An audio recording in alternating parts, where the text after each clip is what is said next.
weather across the Midwest and southern U.S. this week with millions under watches and warnings.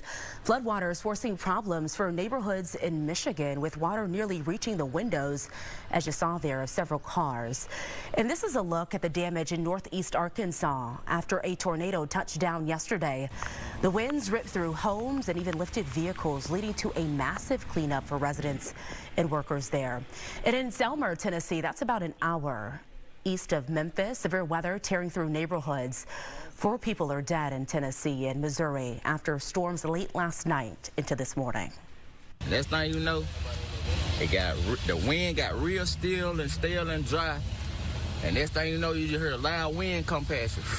And it just, y'all see the background of them. Y'all see the results of what I seen in the sky.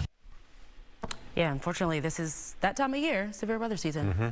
You know that area well. You work near there, yeah. That's typical, sadly, but yeah. It's and it's an area, you know, when our radar is getting so good now, we can depict debris balls, debris signatures from when the tornadoes hit.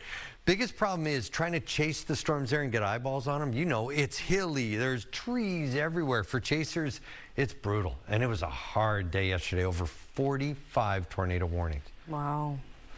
We don't have that.